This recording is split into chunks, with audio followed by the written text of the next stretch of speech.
You are listening to the Hot Breath Podcast. I am your host, comedian Joel Byars, and welcome to your weekly guide to comedy mastery. So has this started? Has the podcast started, or is it? Yeah, the podcast has started. Oh wow! I may look down at this periodically just to make sure we're still rolling. So this is the beginning of the podcast. Is your anxiety kicking in? A little bit, yeah. It's like I always just feel. Yeah, I'm never sure what's going on when it's like I don't know when it started, because I feel like I have to. I'm not naturally like entertaining, so I have to like turn it on, and then people still can't tell that I'm trying to be entertaining because I'm very low energy. What's the difference between you turned on and turned off? Well, I'm not usually this high energy, but I just had like 8 Red Bulls before I got here. Yeah. Okay, so this is live, and then will people be able to see the live thing later, or is it only for people that are here right now? It'll be on my page. For like forever? Forever, I think. For Oh, Facebook. forever? For Facebook. I don't think Facebook goes away. Oh, wow. But is there a this way is- to like edit out the weird, awkward beginring, or no? Oh, Or- for this? Is yeah. it awkward? No, It's not awkward, buddy. I just It's okay. don't know when it started. All right, that's fine. Let's do it. We're podcasting. Yeah, we're It's totally started. podcasting. Here we go. I'll get you some water to Oh, thanks. I have some waters as well, if you'd like some. This is hot breath water. That's Oh, for you, my man. Official podcast water. That's official podcast water. Your educated escape. So that's Awesome. Wow, you have your own water. That's pretty. It's Fontis. They're a local That's pretty professional. Georgia spring water. That's above and beyond for podcasting. So Like when you have your water. own water, you've made it. Yeah, they do custom labels and like coffee and all sorts of cool stuff. That's awesome. I'm just Yeah. gonna make sure this is okay. Silent. So we can address the anxiety. How do you normally deal with your anxiety? What do you found to work? Anxiety. How do I? What'd you say? How do I deal with my anxiety? Yeah, because a lot of people suffer from anxiety. So like, what are ways you found work best? I think I don't know. I just try to notice it more now and try to figure out what it's coming from, and then deal with the thing. Like if it's anxiety from something I'm not facing, like I'm afraid to deal with, then I have to like just maybe think about what that is and then try to address it. 'Cause I think a lot of anxiety comes from either like you're not facing something or you're worrying too much about what people think. So those are like the big things for me in terms of anxiety, that I just try to not worry about what people think anymore, which is obviously not always the case. But do you have anxiety as well? Not really, but I Oh, know that's good. people that do, and it's not, and I know it can be crippling for people. Yeah, I think I've gone through phases where it was kind of crippling, but I think I'm in a pretty good place now where it's at a level that I can notice it and address it, and it doesn't really like take over my life or anything. But growing up, I certainly had like, I'd say maybe at times crippling anxiety, or just, being really shy and overthinking things. And I still have a little bit of that, but I think I've learned recently how to recognize it and deal with it, and I've definitely made some progress. And then it helps as a performer that you learn how to communicate with people, and you can also kind of channel that into I think hopefully being vulnerable on stage and talking about those things that you struggle with. And so sometimes like painful experiences you can get hopefully material out of and stuff, which is nice. How do you address it? You've referenced that a couple times. Will you like, if you're experiencing anxiety, will you then just reflect on it? Will you write it down? How do you actually address? I definitely try to write stuff down. Like every morning, I journal like 3 pages. Excuse me. And that's like something from this book, The Artist's Way, and it just kind of like that. Yeah, I love that book, but the 2 things that I mostly took away from it were like writing 3 pages every morning to just kind of clear your head. I think that's helped me a ton. And then also like going on like an artist date, which is like just doing something for fun for yourself once a week, where you just to like, kind of give yourself a break and enjoy life, and it kind of recharges you and gets you. It actually ironically kind of helps your work, but it's all about like not taking a break from work mode and just doing something for fun, which actually makes you usually more productive in the long run, but it's just to recharge and everything. Anyway, sorry, I don't know if this is supposed to be like a funny podcast or not. No. I told you because you feel did like my live talking show about serious stuff last night. Oh yeah, I that told was you this fun. is like how I built this for comedians. Yes. So have you heard how I built this? No. It's an NPR podcast. Okay. Where they interview people who've like started major companies like Mark Cuban and people like that. And pretty much, do you know who Mark Cuban is? I've heard the name. He owns the Mavericks. There's a lot of famous people that I should know that I know that I don't know. Okay. You don't have to feel anxiety about not knowing who he but, is. It's just yeah, I've heard of him. I know a little bit. It's just all about dissecting the comedian, their process, how they got to where they are, and the mistakes they made along the way. Oh, okay. Well, but anxiety is something. If we want to, like, in thinking of comedians in general, anxiety is something that a lot of comedians suffer from. So it's a good insight. Sure. Even some people may, because I think you went through a phase where you may almost would like puke before shows. Did you go that? Oh yeah. Did I tell you that, or did you just guess that? I just know you, Jacob. Have you been reading my journal? Yeah, I used to feel like I was gonna throw up before every show. I was like I said, very anxious in general. So I was like, I would get a lot of nerves just, about talking to someone one-on-one or even starting any conversation, let alone, going up for a group of people. The first time I did stand up for probably 6 months or a year, I would do it as often as I could, but every time I would be terrified and I'd be like, feel like I was going to throw up and have like, I don't want to get too gross, but I'd have like nervous diarrhea and it come out everything. The other end. Yeah. Whoa. It would come out. It was like whichever way. I gotta get out of here because something sounds like get out of here. Something terrifying is happening out there, which was just me talking to people with a microphone, which is actually a pretty safe setting physically, but in my mind was very, very terrifying, and it still is to this day. No, now I've been doing it like coming up on 11 years in September, so now it gets a little less scary over time, but you can still channel that nervousness now. It's like not as extreme, but I can usually now channel that into excitement, even though if it doesn't sound like I'm excited. You are excited. I am secretly, I'm excited, but it doesn't always show in my vocal range or anything. That's part of the charm, though. And you've probably doing comedy that long, and that's I've been doing comedy a little over 8 years. So cool. I'm thinking more in like more self-awareness and trying to like develop what like is my personality on stage. Yeah. Like writing is very important, but it's also now thinking of I have the writing, now how do I deliver it that's true to me? And like writing through that. I feel like you have a strong delivery, and I've seen you do things like a roast battle. It was like you crushed it. It was really funny. Oh, thanks, man. Really good joke writing and performing, but yeah, it's like everyone. I guess it's just you figure it out more and more as you go. But especially by 8 years, like you definitely know what you're doing, and you're very funny. So appreciate it, man. It wasn't that roast battle was not funny enough to air, but that's totally cool. It was cool. I went up against Dulce Sloan, who's now on The Daily Show. Oh yeah, she was really funny as well. But our segment didn't quite make it to Comedy Central. We got on the cutting room floor, I guess, which is totally cool. In hindsight, I'm grateful that wasn't like the TV debut. So. It was just a good experience and a good opportunity to perform under pressure, Oh, for sure, yeah. That was a fun show.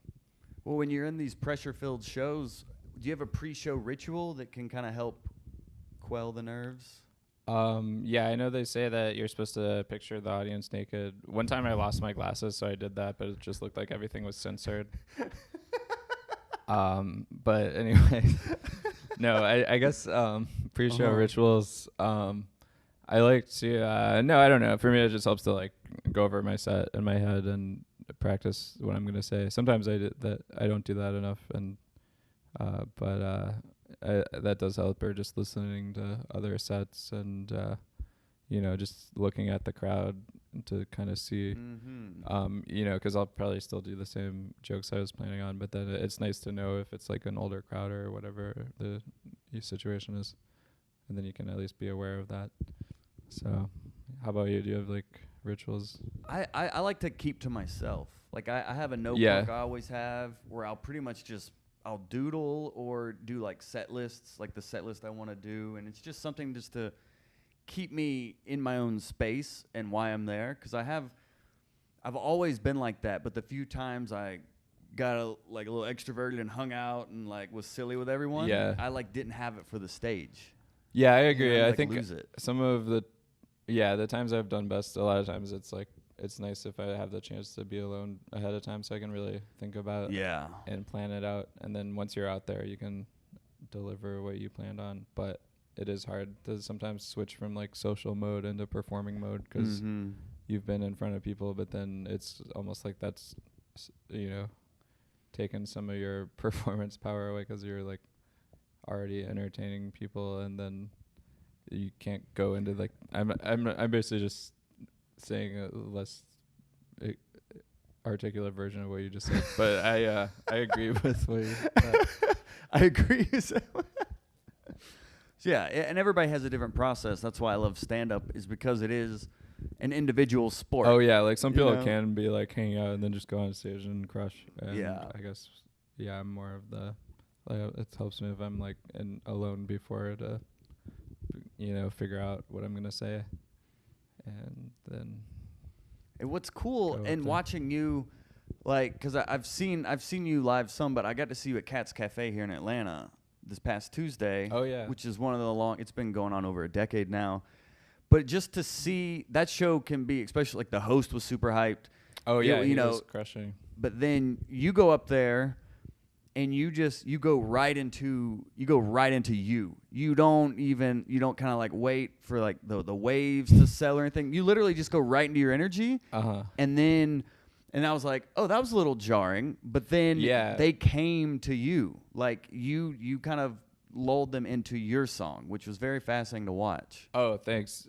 Yeah, I mean, I'd like to maybe that's probably something I could work on, is like being more like, adapting more to the room, because usually I do pretty much stick to what I'm going to do, but it does help to be aware. Sometimes you have to like move things around in the set or do a little bit of riffing up top to get them. So I don't know. For me, like my favorite part of stand-up is just like telling the jokes I plan on, but there's definitely like weird situations sometimes where you have to follow something really intense, and then you have to figure out how to deal with that. But yeah, that was a fun show. That was cool. But there's a confidence to sticking to your notes, because if you try to replicate the comic before you, then that's not you, and it doesn't come off very well. You were just you. I'm trying to compliment you on the confidence it takes to stick to what you were gonna do, regardless of what happened before you. You could say it's either confidence or just not having a range outside of the thing I was planning to do. So that's my only option. But thank you. I'll take it. Are these people talking on Facebook Live, or what is that? I'm not sure what's going on all the way over Let's there. It may just be people who showed up and then left. Are people saying anything? Yeah. Oh, yeah. Someone asked, did he say nervous gonorrhea? And the answer is no. That was, I might have mumbled that. That was diarrhea. Nervous gonorrhea. I forgot this is being recorded on like 3 platforms. So just to clarify, that was diarrhea, which is gross, but not in the same way as the other one. And then someone said, I don't know, they wrote something else. All right. We're mostly caught up. What is the worst you've ever bombed? Like, have you ever been booed on stage? Yeah, I'm sure I have. I did one show that was like, I got booed once. There was this show on like a boat that was like going to the Statue of Liberty and back, and then it was like there was a comedy show, but I don't think anyone knew that there was going to be one. So for like 4 hours, everyone was just like drinking and dancing and eating and having a good time. And then, so everyone's just like on a dance floor, and then they cut the music off. So everyone's like already mad that there's no music, and it's like 4 hours in. And then they're like, all right, it's time for a comedy show. So then you're just like performing for people that are just upset that you're talking and they're talking.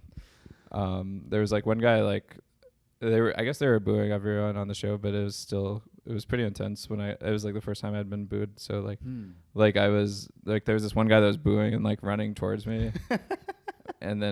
But then he would just like stop and like do another lap or something. Like he's like, I might as well get some cardio. And in the middle of your show. Yeah, it was weird because like there weren't chairs, so like it looked like kind of a rap battle situation or something. Like you're not supposed to be standing at the. It helps if people are like sitting down, and anyway, it was like a whole weird show situation, but yeah, I don't know. I've had plenty of shows that didn't go how I wanted, but I think that's part of comedy is a lot of trial and error, and then you just see what works and what doesn't work. Yeah. And then sometimes it's just a weird situation for comedy. Like I did a show in a library, and this guy called me. He's like, you want to do this show in the library? And I'm like, how much does it pay? He's like, nothing. I'm like, all right, I'm in. So I showed up. Yeah. And there were like 2 people in the audience. And when I got there, which I'm kind of exaggerating because one of them had to leave to use the computer before they introduced me. So I was literally like doing a show for one person in a library. And then like right when I started, like 2 librarians came in and they're like, hey, it's 4:30. We're closing. So you have to wrap up the show. So that was like the first time I got heckled by more people than there were in the audience. And I was like, can I at least check out a book on overcoming depression or something? But yeah, that was You're doing a bit? Is that a bit? I just did a bit. The last part of the bit is yeah, no. I was hoping you wouldn't call me out on it. And it would sound like an organic story, but I was just listening. I'm that engaged. is a bit, but it's also a true story. Is our bits allowed on this, or is it Absolutely. more like? Yeah, you're great, man. Anything's allowed. Anyway, I felt like I got away with that until you. Doing a comedy show in a place you're not supposed to be talking. But I feel like you might have figured out as a bit because we did a show yesterday where I probably did that on stage. I don't remember you doing that. I was just listening. It was just very clever. So I assume there was some structure involved. That's actually not a bit. Everything I say just comes out like a joke. Not really. All right. It was kind of like last night at my show.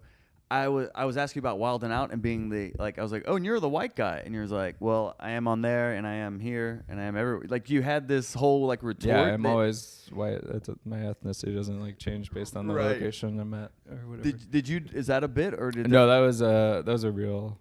Just reaction, because I figured you'd been asked that so many times. No, it might turn into a bit now, but that was a genuine first time reaction. Maybe we found something there in the moment, because how you delivered it was it's the same as if you were performing, and that then you started to like jar, like when I like asked you about being nervous, and then you were like, yeah, this is just my big break or whatever. Like then you started making fun of the show, and I was like, there he is. There's Jacob, because there's a reason you're on Wild 'N Out for 8 seasons. You know, like there's some, you're like a sniper with it. You know, it's very unassuming. Thanks. No, I appreciate that. It's I feel very lucky to be here after on my 8th season, and it's super fun, but it is like. Yeah, it's like comedy is so weird because I feel like I've been doing it a while, and it's still like even 8 seasons in, I never feel like totally like it's not like ever a time where I can like coast, because it's still like you kind of you just don't know what's gonna happen, which I kind of like the excitement of like I can still say something and like I have no idea how it's gonna go. Like it might, luckily, if something doesn't go that well, they usually edit it out and just keep in the stuff that works. So you just gotta try stuff out, and sometimes it works and sometimes it doesn't. So I like that it's like you're never totally comfortable, and there's always like that element of like, I think this is funny, but maybe the crowd will love it or maybe they won't. How prepared are like the bits on the show? It depends. Like we've been rehearsing the games and stuff, but then usually once we tape, it's like totally different just based on what they choose for that day. So the rehearsals help us like get in that mode of like coming up with stuff on the fly. But on the actual show, it's basically improvised. And then, sometimes you can look and see who's on the team and like try to think of something, but then they might say something to you first that like throws it all off. So you just kind of have to be like ready for whatever. Yeah, because you have an improv background from doing comedy in Chicago, right? Yeah, so I did a bunch of improv classes there and everything, so that helped, I think, with Wild 'N Out, because you have to like basically improvised stuff, which is fun because it's like a different muscle than stand-up. So I like that I get to do both. Yeah, I don't know. I guess stand-ups and improvisers are usually like rivals and make fun of each other. Apparently, yeah. But I like doing both of them, and it's too. super fun. Yeah, and Atlanta's like Chicago in that there's a big improv scene and there's a big stand-up scene. Yeah, definitely. I like, I've done some improv and some stand-up here so far, and I like that they have a lot of places for both. It seems like they're both really cool communities in town, so that's good. Yeah, I like to think Atlanta's up next. That's what we're thinking. Like Chicago, I feel like is on right now with people like Lil Rel at the helm of comedy and things. But I feel like Atlanta's maybe the next in line. Yeah, I mean, I think all of those places are in the mix. There's like, super funny people out of here in Chicago, and just nowadays, like, all over. There's a lot of good comedy scenes right now, which is really good. But you can always be the Beloit. You can always say you're That's Beloit's true. finest. I technically started in Beloit, Wisconsin in college. It was the first place I did comedy. So, what was that experience like? It was pretty good. Let me see what these people are saying. Oh, I thought you were leaving. I was like, oh no, we brought up Beloit. He's leaving. Someone said they're naming their next album "Nervous Gonorrhea." All right, we're all caught up. So Beloit, Wisconsin, is a small town on the border of Illinois, and I like that my biggest laugh on this I got so far was from reading that person's hashtag thing. Nervous Gonorrhea. That's gonna be merch. We'll have merch. We're gonna have it on the water bottles. Yeah, it's gonna be on the next water bottle. I don't know if anyone's gonna want to drink out of that, but wow, this is already.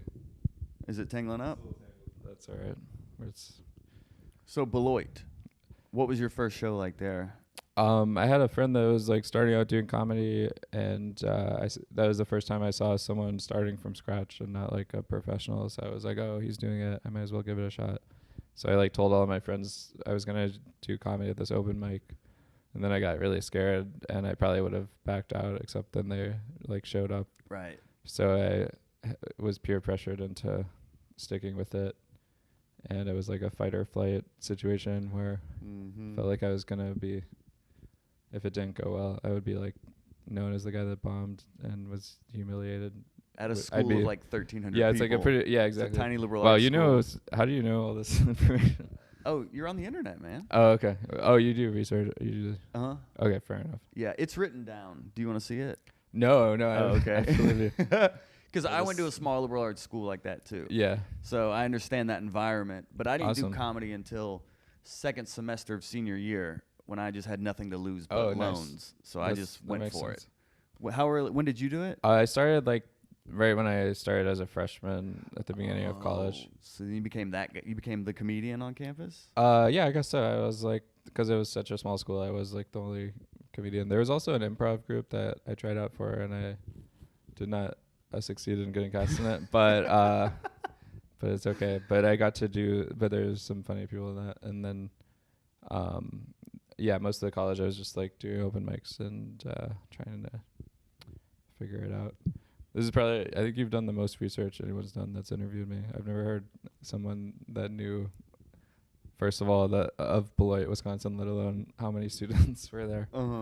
So that's the mascot very impressive. was the Turtles. Well, the Buccaneers yes, was the that's official. true. But Yeah, the Turtles was the...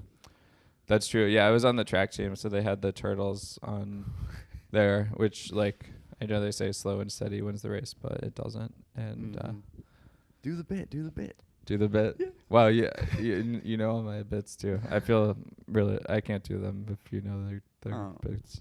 But if they're good bits, you don't mind hearing them, you know? Like, yeah, a good but joke. I feel like in an interview, it's like you're not supposed to do bits unless it's organic to, like, sounding like it's part of the conversation. That's true. I don't want to play like it sounds like I'm trying too hard or something if I do material. But if you don't know it's material, then you're like, oh, that was funny for like a spontaneous conversation. But then if you know it's material, then you're like, oh, that's like kind of weird that he's just reciting stuff. Well, another fun fact I know about you that may make you nervous is that you weren't really allowed to watch TV growing up. Wow, you so do know a lot about me. What was the home environment like? My parents are both kind of chill, I would say. Really?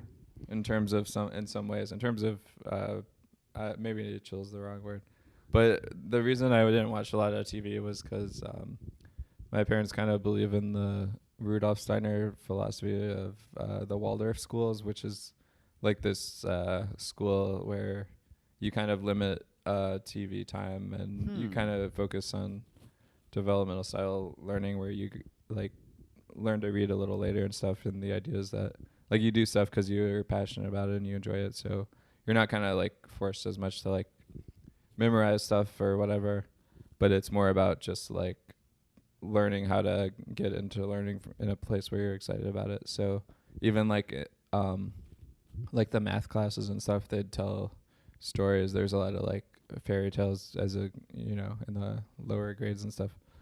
And so interesting. They kind of get you into it that way, and where you're like entertained or kind of passionate about it, hopefully, or at least that's like the goal of it, I think.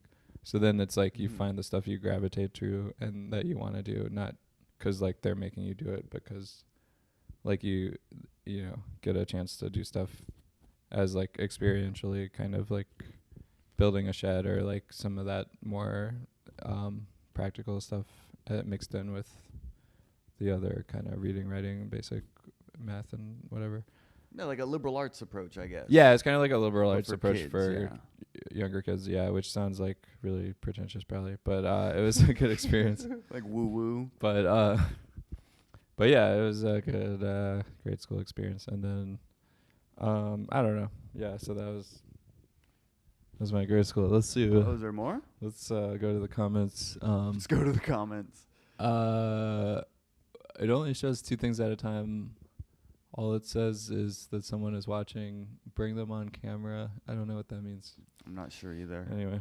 But hey, thanks for watching. So what did you gravitate towards when you were a kid? I guess I definitely got really into like reading and writing and storytelling, and I would like write short stories for my friends. And then I had a lot of free time as a kid. Only child. Because I was an only child, and my parents weren't super social. But really? So there was like is that where you get it from? Yeah. So there were yeah. I think both my parents have maybe some forms of anxiety, and I probably got a little bit of that from them. But I think I also learned a lot of constructive stuff from them in terms of I don't know, just like having a lot of free time did help me like maybe figure out that I wanted to do something with entertainment or whatever. And so I didn't know it was going to be comedy necessarily, but I would like always want to make short movies growing up and things like that. And so it's kind of fun now to get to do comedy and show business type stuff, because that was always like something I was interested in growing up. And what do they do? What is their profession? My dad's a social worker and my mom's a teacher. So my mom's a teacher. Nice. Oh, cool. Yeah, yeah. So it's pretty different than what I do in some ways, but I think they both found something that they were passionate about, that like, you know, they just liked doing every day. And I think I've found something too, even though it's a totally different field and everything. And so yeah, I feel definitely lucky to get to do comedy. And I love it. It's the best. Yeah, it's so much fun. It's the best. Definitely. It is the best. You're doing great, man. Oh, thanks. You're doing great. Oh, thanks. I appreciate well, it. here you're doing great, but then also just in your career, like it's how I called you like the silent assassin in person and with your rapport, but also like your career, like you've done a lot, and it's all seeming like you're all just kind of like very unassuming. But then when people look at your resume, they're like, what? And he's only been doing it like a little over 10 years. It's very impressive, like the trajectory of your career, man. Oh, well, that's very kind. Thank you. I'm just trying to figure it all out. And it's always, everything is still a mystery to me. I feel like I've just gotten lucky a few times and stumbled into stuff. And but yeah, it's like anything. You just keep doing it. And I think good stuff happens if you just keep at it. And there's always ups and downs. But overall, yeah, I feel lucky that I've gotten to do some fun stuff. And yeah, it's the best job that I could imagine having. So I feel definitely lucky to get to do comedy. And I mean, I don't know if luck would be the right word, but you've had some really pretty like almost like predestined experiences that have really taken your career up levels. Even just the America's Got Talent, you all the way from you doing a talent show in college that then gets you to open up for Nick Cannon, which then leads to America's Got Talent, right? That then leads like what? Like it just every step of the way, it seems like there's always been something there that keeps you propelling. Yeah, I definitely never know what to expect, and I'm sure at some point, I always like assume everything might go wrong at any moment. Because like there's no like it feels like there's no stability in comedy. But yeah, I feel lucky that I've had like some good experiences, and yeah, I got to like open up for Nick and when I won this contest in college, and that was a really good experience. And then I guess from there in America's Got Talent, he asked me to audition for Wild Now, and that was definitely an exciting moment for me and scary because it was like after America's Got Talent, I was pretty like depressed for a while and kind of bummed out about just because like I didn't do as well as I wanted in my last round, and I was like feeling like kind of disappointed in myself, and then I was like, oh, maybe I'm like, maybe I suck and I should like quit comedy. I was in a pretty dark place, and so then yeah, I mean, one thing that externally, I mean, hopefully I got myself out of it a little bit, but it certainly helped to also like in a kind of a dark moment of my life to hear someone ask me to audition for something and then to get to do it and still be doing it later was very surreal because it was like I had no idea like the show was coming back or that I didn't have an agent or anything, and so this is just all you. Yeah, I mean, I haven't really had a manager for most of the time I've done comedy. I have one at the moment that I got recently, but a lot of this stuff has just happened from, I feel like if you just keep getting on stage and keep just doing what you think is funny, good stuff will happen. And there's always, ups and downs of trial and error. But yeah, I definitely feel lucky that,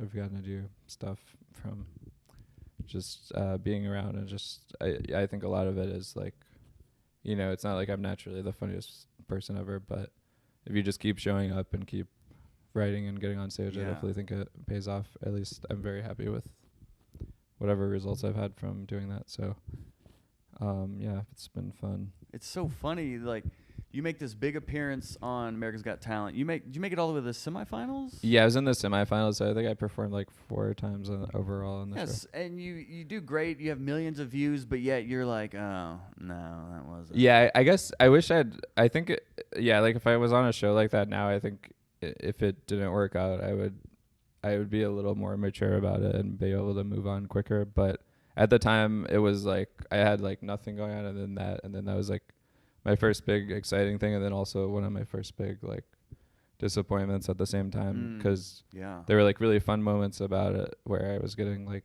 standing ovations and stuff, and then there was like parts where it didn't go how I wanted, and that at the time I took everything really personally, and now that stuff I think I'm able to like not be quite as phased now. So back then it's like I could read like a mean YouTube comment and then get like depressed for days. And now it's like there's so many YouTube comments, like I don't really read them, or if I do, I don't take them personally, because it's like it just eventually I think you just kind of get calluses, or like like you have to still be sensitive, I think, to be aware of like what's you want to be listening to the audience, but you don't have to like take everything like where it's gonna like affect you and ruin your day, or give you like an inflated ego either, so it's like I guess I just try to pay attention to like overall, like because you do one show where it's like a tough crowd, and then one show where it's a great crowd, and you can't really rely too much on either, because you have to like in your brain be like, okay, that worked, but maybe they were laughing more than usual or less than usual, and then you just Looking at more of the law of averages. And like over time, you just figure out how to adjust to each thing. And that was like 3 years in, right? Like the America's Got Talent. Like it was early on. It was pretty early. I had been doing stand up for about 5 years, but I was like 4 of those I was in college, so it was like the equivalent of maybe a lot less time than that, just because it was like sometimes I could only do an open mic every couple of weeks or something. So in reality, I was like probably much less progress. So I was like kind of surreal to be going from like, you know, struggling with day jobs and, you know, doing mostly probably open mics at the time and some stuff on the road. But it was like I was still certainly figuring things out. And with that show, it's not always like, you know, the funniest person, but I think for whatever reason they responded to me maybe as like a part of its casting and what story you have. So they could be like, oh, here's this nerdy real estate guy, because I happen to have a part-time real estate job for like 3 months.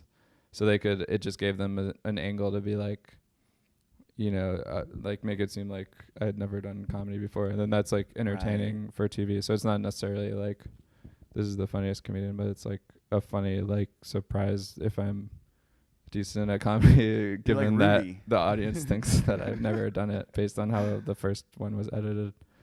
Oh, they edited your set? Well, it was just, I only mean that in terms of how they presented it with like I come in and like it looks like I'm like this real estate guy that's like never done stand-up right in the interview. And then I don't know, I probably shouldn't say too much because of the whole non-disclosure stuff they have. But yeah, it's... They obviously they do like to play up the drama and stuff, which makes it. It's just why, you know, part of why that show succeeds is because they know how to tell stories, and so it doesn't always necessarily work in your favor, but it's like a good opportunity, I guess, for exposure, which is nice. Well, you hear that in reality shows where somebody may say, I hate spinach, and then later on they say John, and then they'll cut together. And I hate John. Yeah, they'll like, you know, so it's... Yeah, like there was this one time on there where I think they had me say like I drink water when I'm nervous, and then they cut to this shot that I didn't know about of me just like chugging water. So it looks like I'm like... Anyway, let's see what they're saying. Are there more comments? It says... Oh wow, this one is so long I actually have to click the see more. What does it say? I think he's like roasting me, maybe. He's roasting you? It says, or me. Didn't he lose out in the semifinals to that kid that can dig tunnels in sand using only his teeth and eyelids? I don't remember who else was in the semifinals.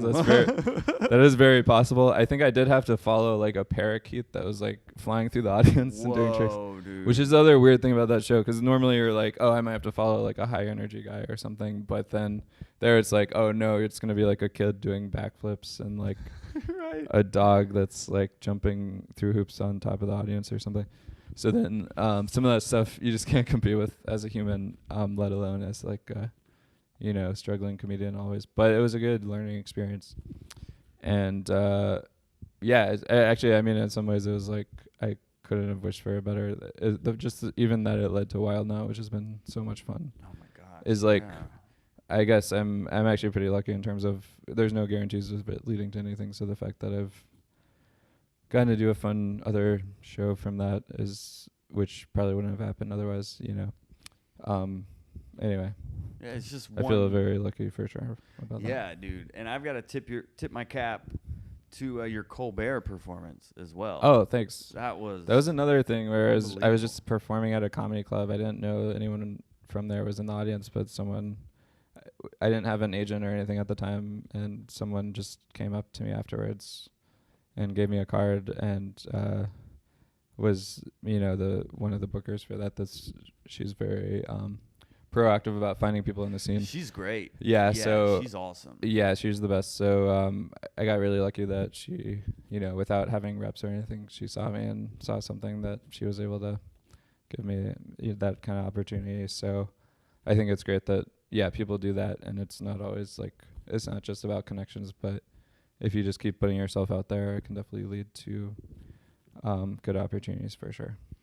That's a good lesson in just focusing on being funny. And you've kind of referenced that in just things have just happened because you're just performing and someone saw you, and you're just doing what you were supposed to do, not worrying about what other people were doing, and that's when you've gotten your opportunities, it seems. Yeah, it's definitely one of those things where you never know what's gonna happen. Like everything that's happened, good or bad, like I couldn't have really planned it out or predicted it. And but yeah, the thing is, like, yeah, when things haven't gone as well, it's usually because like I maybe took something for granted, or I thought maybe no one important was in the audience, or whatever it was. And I think I've learned that it's like, I mean, as a comedian, it's like the audience is your boss, and really, as long as you're making them happy, that's all you have to do. So it's not like you have any one boss, but you should be trying to make the audience laugh. And if you do that, then you're doing your job, and it's going to pay off. And like, you're just going to get seen, it's just going to happen. Like, so it's like I think it's pretty simple, as much as it seems like, oh, how do I, like, some people are like, how do I get an agent or whatever?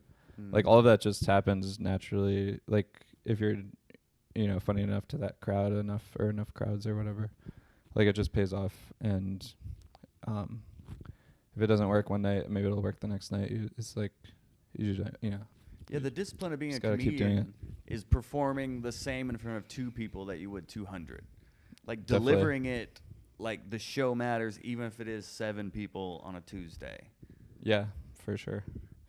When your manager, did he approached you, I'm guessing? Yeah, that was pretty recent. I started working with him, and I guess I had met him through my roommate who works with him and is also a comedian. And so I guess it helps that I got to know him a little bit, but yeah, that was another thing where I feel like you want a manager that like wants to work with you and stuff. So it's like, I think it's definitely good to wait until someone, that's always the best case scenario. I think I've had like 2 managers total, including the one I just started working with. And I've also been on my own a lot of the time before and after that, but or not after that, but yeah, so like in between.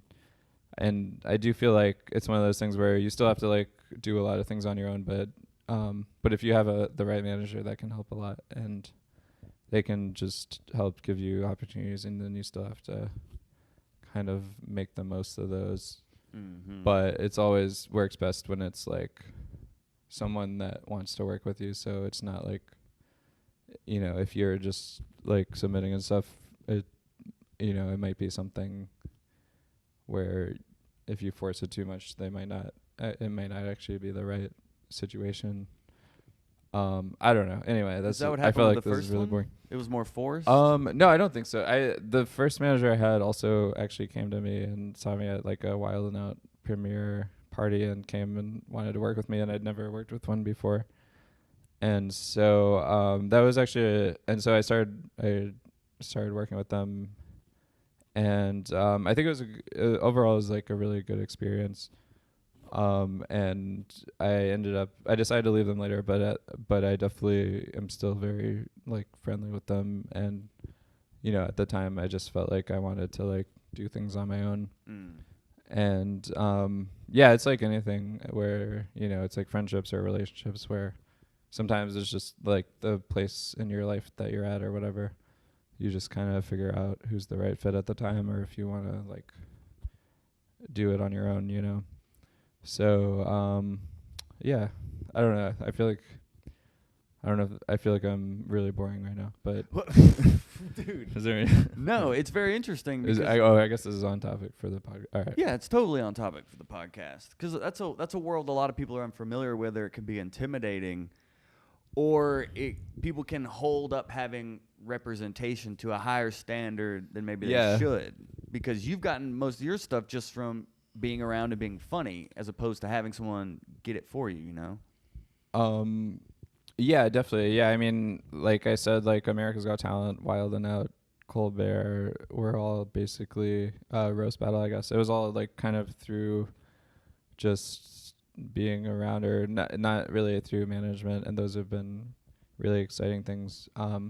My first managers did help me get on Adam Devine's house party, and that was a really good experience as well. Comedy Central, yeah. So it's definitely like managers can be really helpful in some ways like that. But yeah, the vast majority of things in like gigs and stuff I've done, a lot of it is like just showing up, and sometimes they're like, oh, this person canceled and we need comedians, or like if you're just there enough, they're like, oh, we should book this guy. And so yeah, I feel like a lot of it just comes out of just hang out at comedy clubs and you make friendships and stuff, and then comedians really help each other a lot, you know. It just naturally happens when they have opportunities they can share with each other. So it's like, as much as it's competitive, it's also like, I feel like a very collaborative community where you know, if you're like performing somewhere, you want to work with people you like, so you're like, oh, this guy I know is really funny, and then you can get them to perform there with you or whatever it is. And then hopefully that continues as you know, I haven't gone on to like do my own show or anything, but it seems like, you know, when people are at that level, it's like they definitely remember those people that they met just hanging out at clubs and shows, and then those relationships can definitely pay off in terms of building stuff together and learning like what kind of people you like to work with and everything. Yeah, I've done over 135 of these, and the most common thing I've heard is like the people you meet are gonna have, your network is what's gonna get you most of your opportunities. Like just the people you know and grew up with and started with. Like somebody will get a TV show and then they need a writer, or they need like, yeah, definitely. This seems to be kind of focusing. I think the theme is just focus on getting funny first, and then worry about whatever sort of accolades. Yeah, for sure. Absolutely. And definitely, yeah, I feel like those are the biggest things, that are just like being funny and just being a nice person, I guess, helps. Being a nice person, because like you might be rude to someone because you don't care or something, and then maybe 10 years later they're like a big deal, and you're like, oh wow, I really wish I was on better terms with them or whatever. So does that happen to you? No, not really. Not maybe. really. No, maybe? I don't know. I do. I was just like saying hypothetically. No, I guess. No, I do feel like I've learned a lot through like trial and error. Like, yeah, I do feel like it's important just to like there's no reason to like talk shit or whatever outside of maybe like your close friend or like lovers or whatever. Like or maybe not. That's a weird phrase. But yeah, in general, it's like, I don't know, like you don't want to be that person that's like just focusing on the negative or whatever. And 'cause anyway. So yeah, I try to focus, instead of like, why isn't this working? I try to focus on, oh, why is this working? Like focusing on following your successes. Yeah, it's a good way to get positive momentum. And I think and also even just being happy for people. I feel like it just makes you, it gives you so much more energy. Like you can kind of use every good thing that happens to other comedians as like inspiration in a way. To be like, oh, that's awesome that he's doing that, and then, you know, I'm doing this other thing, but it's like it's inspirational, as opposed to like, I don't know. I guess in the artist way, they say like jealousy is a map, so it's like you can be like, oh, that's cool that he's doing that, and transfer that into like what do I want to do, like what are my goals and stuff, and as opposed to like, oh, that, you know, fuck that guy for that he got this thing that I don't think he deserves or whatever. But yeah, I feel like that's, you know, it just helps. This is kind of corny, but one like phrase I think about a lot is just like that I read on like, it was like on a motivational poster in a green room wall of like a college show I was doing one time, and it was something like you can't have a good day with a bad attitude, and you can't have a bad day with a good attitude. And it sounds like really kind of corny, but I as like a really like logic driven person, I kind of like started thinking about it, and it's usually like come true for me if I've been able to like, you know, not that like everything good throughout the day, everything's gonna be good or anything, but I feel like if you have the right mindset, whatever happens, like you're ready to like make the most of it, or bounce back, or like work around it, or take advantage of good opportunities, or see opportunities that you wouldn't have seen if you just are in a good place at the time. Anyway, so that's something I think about sometimes. Yeah, it seems like that could play into your psychology degree. Maybe what you've learned from Wow, actually. you know so much about me. It's really funny. Am I No, it's creeping just you funny. out? No, I'm a little creeped out. No, I'm just kidding. I thought you'd feel honored that. No, it's you're- just funny that you say it like as if everyone knows that I have a psychology degree, but like you're the only person that knows that unless I've already told them. Now they know.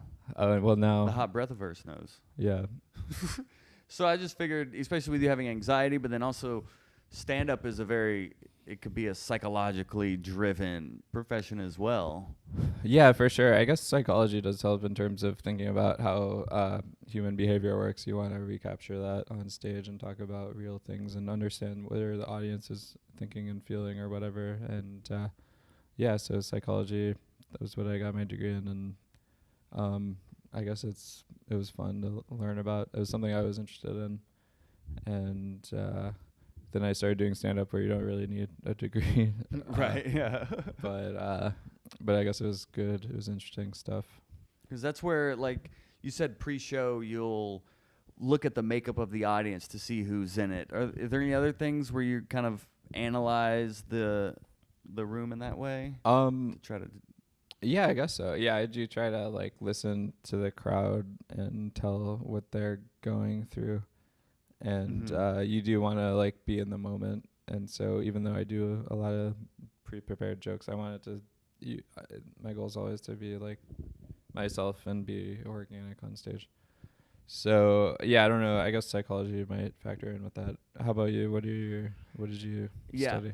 I try to keep into account like what time is it? What day is it? Yeah. What is the makeup of the audience? Sure. What are they laughing Are they wearing at? makeup? In general, yeah. Because if it's a Tuesday in front of 7 people What's in a the bar, makeup, and do they have makeup on? exactly. What did you study? What did you major in? That it wasn't that thing I said wasn't that funny, but I repeated it anyway. Can you say I it was one more like, time? maybe if I say it a second or third time. Say it the third, power of threes. Okay. So it's like when you look at an audience, you want to ask yourself, what's the makeup of the crowd and what's the makeup the crowd's wearing in addition to the makeup of the group, the makeup on their faces also.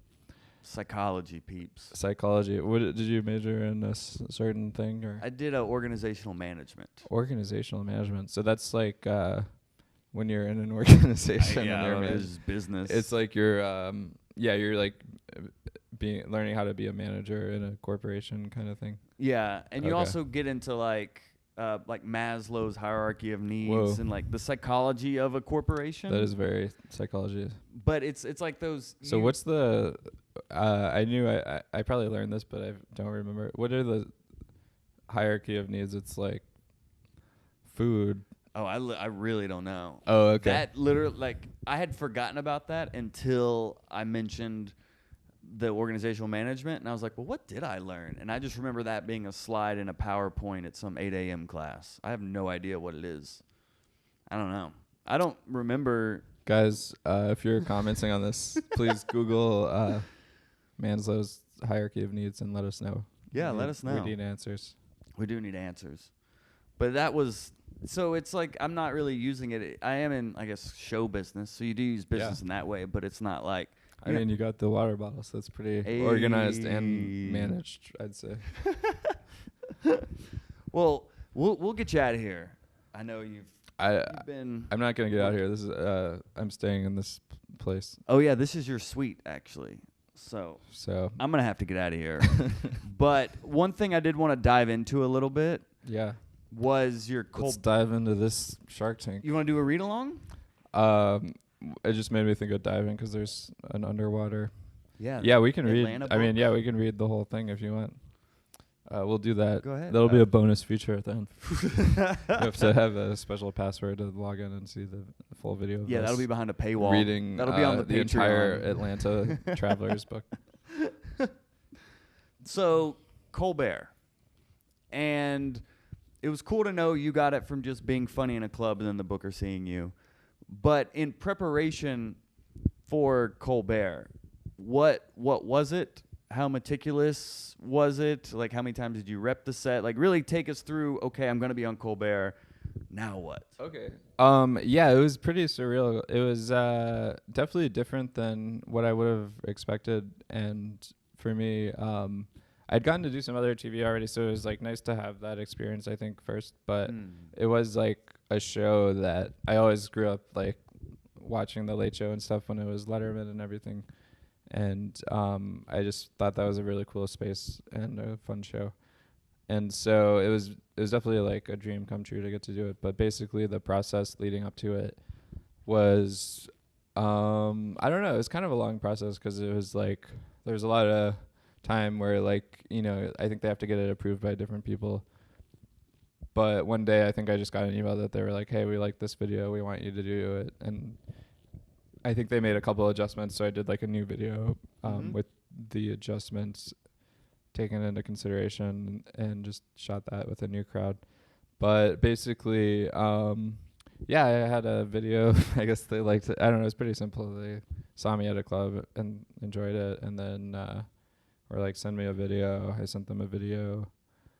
5-minute video? Yeah, it was maybe 6 or 7. Yeah, something like that. Maybe it was like 6, and then it got cut down closer to 5.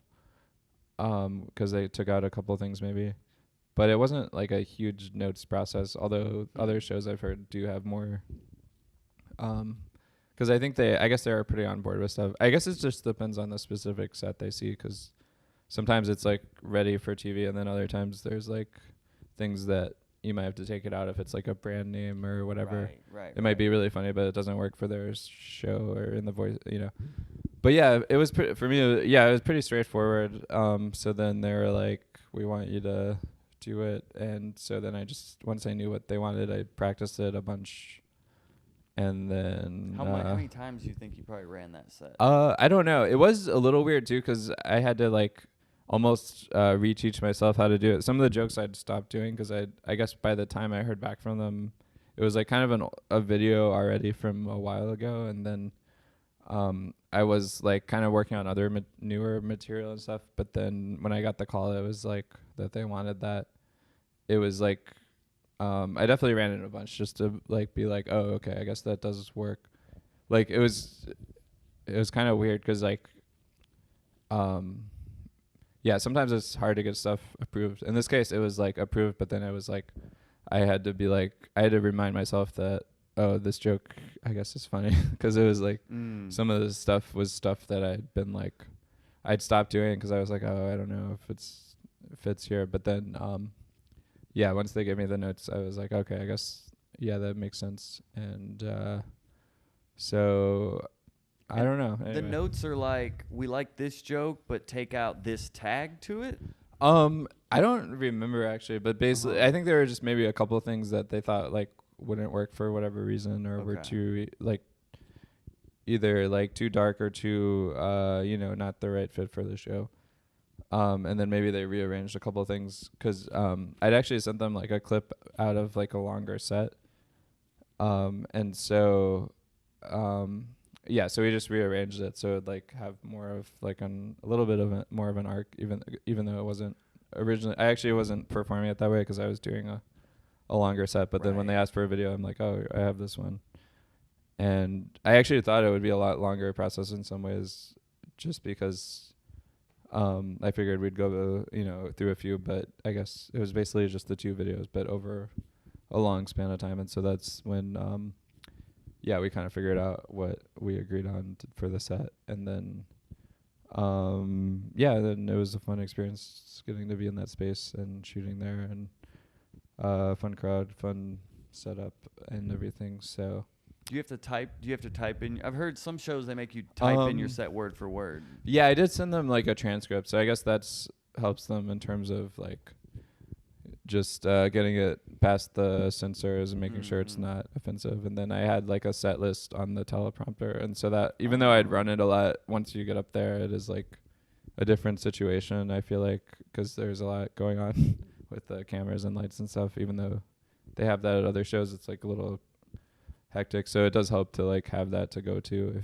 even though you already know it, just to be like the transcription as a was touchstone. up there? Or just I didn't have like the transcription, but I had like bullet points, kind of like you'd have a note with a set list. Right. So even though I knew it, I could like always remind myself, because it was like pretty specific. More so than like at a live show, you can kind of like say whatever you remember, and then if you forget something, like it doesn't really matter, or you can just make fun of it if you make a mistake. But this is like, but you want to stick to like, landing. Yeah, it's like if you don't want to like get them in trouble or everything, so you just want to like stick to what you agree on. But yeah, I don't know. It was like, yeah, it was a great experience. I've always wanted to do one of those like late night sets, so it was nice to get to do that. And would you also like rehearse at home or like while you're in commute? Like I did. My girlfriend at the time was riding there with me, and I ran it past her a bunch of times. Mm-hmm. And so she was probably really sick of it by then, because I would just be saying it to her one-on-one and be like, okay, now like try to not laugh, and I'll try to make you laugh, and like different things like that. Which but yeah, no, I'd run it past her and run it past other people, like friends over the phone, and different types of crowds. And yeah, I don't know, it's like you just it's like just burning it into your brain almost. Yeah. And yeah, I feel like that can help, but it's also like it's probably not totally necessary to always go too crazy with that, because it's like you want to sound organic and real and everything. Because I think I have had things before where I like over rehearse things, and then I was like it sounded like too much like I was reciting when I did them. So yeah, I think you just have to find the right balance of being like in the moment, and also remembering what you want to say. Are you in the green room like pacing and going over it, like rehearsing it there too? Yeah, it was definitely like thinking about it. I think it does help me to pace around and think about it, run it in my head or whatever, but I don't always necessarily do that for regular shows, but for that kind of thing, I do think it's important to really practice as much as you can to like figure out the beats that you want and everything. Yeah, I don't normally do that for like an open mic, but if I'm like trying to tape a new tape or something, even at that level of just I want to get a new tape, this isn't even television. It's like I am. That can be stressful too, though, because it's like you want it to be at the level of television, the live tape, so that, you know, if they see that, they'll be like, we should put this on TV. So it's like, even if it's not an actual TV taping, it can be as stressful, I think. Yeah. Because it's like, oh, this is what determines if I get on TV, if I do well in this show that I'm taping. So. Which they saw a set you had taped that they were like, oh, that would be good for TV. And so it translated. Oh, yeah. So it worked out. Great. And it was funny because I was trying to tape like a longer set for a different thing, and which, you know, and then so it's just kind of funny how that happens. Like sometimes you tape something for one thing, and then it might lead to something totally different, which, you know, you just never know what's going to happen. And your joke writing is so quick. It's like boom, boom, and then you move on, and boom, boom, and you move on. It's like the editing process must be something you really focus on with word economy.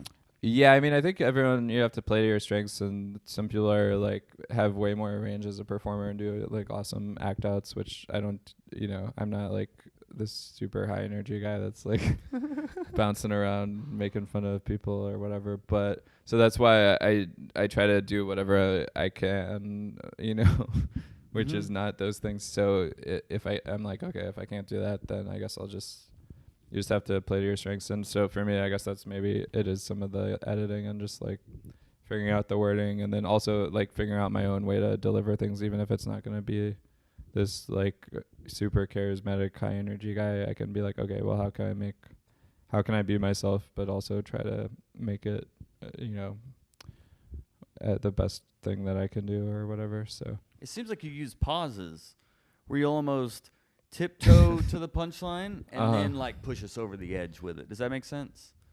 Like in the timing of your pace. Like you had a I was trying to pause there as a joke. Oh, I'm sorry. But it wasn't really as funny. I was getting excited about this. I'm sorry. I was nerding out about comedy. Yeah, no, I think timing is important. Yeah, it's like anything, you know. Just kind of good. That was funny. I'm sorry. My timing on that joke was off, I guess, but because no one could tell it was a joke. But that's a bad sign for a joke, is if people can't tell that it actually was a joke.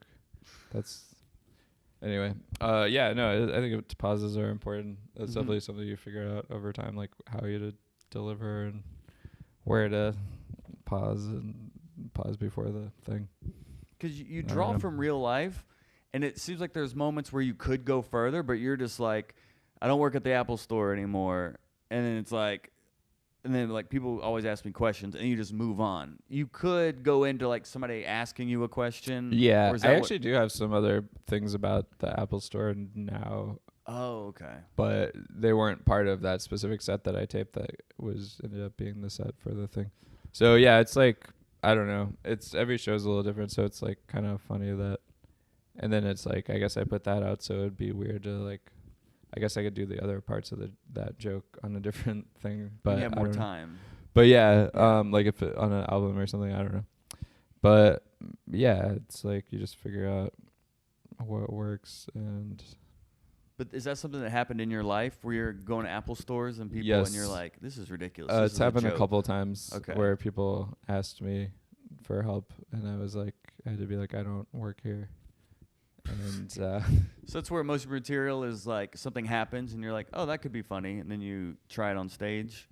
Yeah, I just try to like, anytime I think of something that I think is funny, or if something funny happens that I think could be funny to talk about, I just try to like write a note to myself so I remember, and then maybe try to flesh it out later. And then I think free writing helps a lot. Ooh, yeah, free writing's great. Yeah, a lot of times it doesn't feel like it's going anywhere when you free write, but then if you do that, I think it puts you in the right mode as like a writer, and then the rest of the day you're thinking as a writer, and you, as things happen, you immediately have in your mind like a funnier take than you probably would have if you hadn't done the free writing. So stuff like that I think helps. I don't do it often enough, I feel like, but when I do, I think it does help the writing process. And free write about something that happens in the morning and then let it ferment throughout the day. Yeah, I think free writing about anything that happens to you helps. And then even if you don't think you're getting stuff out of it at the time, I think it gets you in a good mindset the rest of the day to think of things as they come to you and come up with stuff based on what's happening. And I saw you also record your sets. You record all of your sets? Yeah, I try to record them all, and then I try to listen to them. I don't always listen to all of them, but yeah, I feel like it does help the more often I can to like listen, especially to the newer stuff. Then you can kind of figure out what worked, because it's all kind of a blur sometimes. Once you're up there, you're just moving on to the next joke, and you can't really think about it too much. But later on, you can go back and see like, oh, that line worked, or that didn't work, or that kind of worked, but maybe if I reworded it, it would work better. So yeah, it's just, you know, seeing how it went and what needs work. Stuff. So I don't mean to bore you with your own creative process. No. We'll land this plane. I appreciate your plane. He did an act out. That was a great act out. That's a YouTube exclusive. People Wild on YouTube improv training is keeping it. It's finally. There's a plane? Where? Did you hear that? It sounded like a plane was landing above us. It did. There was a bump up. There was some kind of noise upstairs. Something crazy is happening. Turn up. Well, we'll let you turn down or whatever you got to do, man. But before we get out of here, is there anything else you want the world to know? I just want you guys to know that if you watched all of this, you have too much free time. No, I'm just kidding. Thank you for watching. Please support Hot Breath, buy their water, watch the podcast or listen to it. And also, yeah, like you said, please check me out on season 11 of Wild and Out, coming out every Thursday starting July 12th. And we're also taping season 12 in Atlanta starting this weekend. I don't know when this airs, but yeah, so check that out. And then in the fall, you can see me in DC and a bunch of college shows and some other shows. So check joel-byars-comedy.com, and you can find me on Instagram and Twitter at mrjacobwilliams, and on Facebook at comedian Jacob Williams. Comedian Jacob Williams, thanks for being on Hot Breath. Thank you, comedian Joel Byars. Yeah, thank you, buddy. All right, let's do. Boom. Wait, did you just take a photo? No, that's gonna be the thumbnail. Oh, the thumbnail was us pointing? Was us pointing at the camera. Oh, unless cool. You want a different one. No, that was good. Is there a way to get also a photo now that I could post now? Or is it of this? Of us talking to no? Oh, Or a photo. like a photo with that, like somehow, or no, or a screenshot of Of something. the video? Maybe not. Okay, don't worry about it. Of the video. No worries. Yeah, Are we still recording, or is we this, are still recording. Is this still part of the podcast? This is still part of the podcast. We're gonna be the full weirdest circle. ending of a podcast. Is Like- just talking about the logistics of. We started the I feel podcast like with you this being should like, have- "Oh, is the podcast ending?" I think the this should have podcast a more started? clear beginning and end of the podcast. But then it's also the organic side that you had referenced, to where you just make it happen, bro. Yeah, but then it's like at a certain point, I'll be like walking down the street this week. I'm like, am I still on the podcast? I got to be careful of what I say. Like, 'cause I thought this was everyday life now, but I think there's a microphone over there. Yeah, there is. We're being recorded everywhere, so might as The Truman Show. well get likes on it. Check it out. Yeah, we'll figure out how to get you on here, buddy. I'm mostly here to promote Jim Carrey's movie from 20 years ago, The Truman Show. It's a That great couldn't movie. be more relevant now. Absolutely. Social media. Do you ever feel like you are the Truman Show? Do you ever get that? paranoid? In terms of being self-conscious and worrying that people are watching me, yeah, absolutely. I don't think I'm actually being filmed at all times for a television show, but I do have some of the paranoia and self-consciousness that goes along with that at times. Yeah, me too. All right. Is that the end? Yeah, that's All a right. good ending. All right, Jacob Williams. Thank you guys. Tune in next time.